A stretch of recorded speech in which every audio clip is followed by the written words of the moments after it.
আসসালামু আলাইকুম।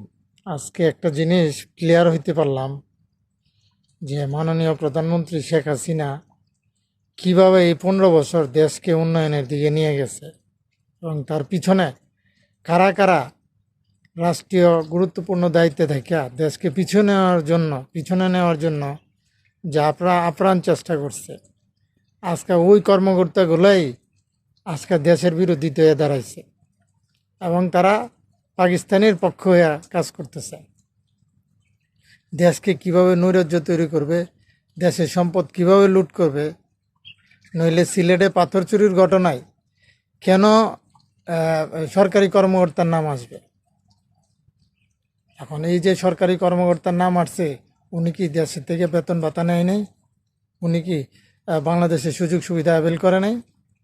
কিন্তু করার পরেও উনি বুঝতে পারছে যে এখনই সুযোগ, বাংলাদেশে আওয়ামী লীগ ক্ষমতায় নাই, এখনই লুইটা পুইটা নেওয়ার সময়। এবং ওনার সাথে কি কোনো রাজনৈতিক দল জড়িত না? অবশ্যই জড়িত আছে, এবং এটা টপ টপ বটম পর্যন্ত সবাই জানতো এবং জানি না শুনেই তারা এই কাজটা করছে। শুধু তাই না, আজকে যে ওই যে তিস্তা সেতুর যে তার চুরি করা হইলো 925 কোটি টাকার, বাংলাদেশের মধ্যে এরকম একটা স্থাপনা তৈরি হয়েছে যেটার একদিন উদ্বোধন হওয়ার পরের দিনই এই কাম হয়। আর যেখানে পদ্মা সেতুর মধ্যে একটা নাট খোলার অপরাধে তাকে জেলে যেতে হয়েছিল, তখন সরকার কতটাই স্ট্রিক ছিল রাষ্ট্রীয় সম্পদের ক্ষেত্রে।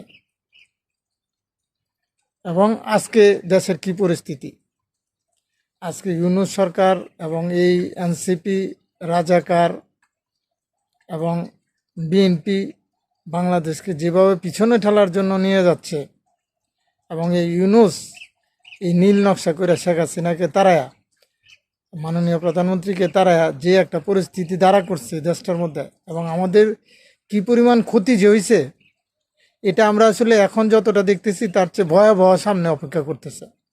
কারণ আপনি মনে করতেছেন যে জামাত, এনসিপি, বিএনপি এবং যারা জেলে ছিল সন্ত্রাসী, তাদেরকে আপনি দিয়া এই 4-5টা বাহিনী নিয়ে আপনি শেখ হাসিনাকে দূরে রাখবেন।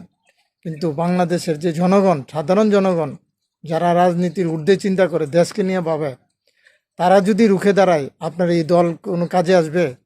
এই যে 4-5টা দল তৈরি করলেন, একটা দলও তো এই সাধারণ জনগণের পাশে যেতে পারবে না, তাতে লাভটা কি? কিন্তু এই যে একটা হানাহানি মারামারি একটা পরিস্থিতি করে গেলেন, কারণ মানুষ যখনই আওয়ামী লীগের কথা বলতেছে, যত আওয়ামী লীগের কথা বলবে দেশের লুটতরাজ তত বাড়তে থাকবে।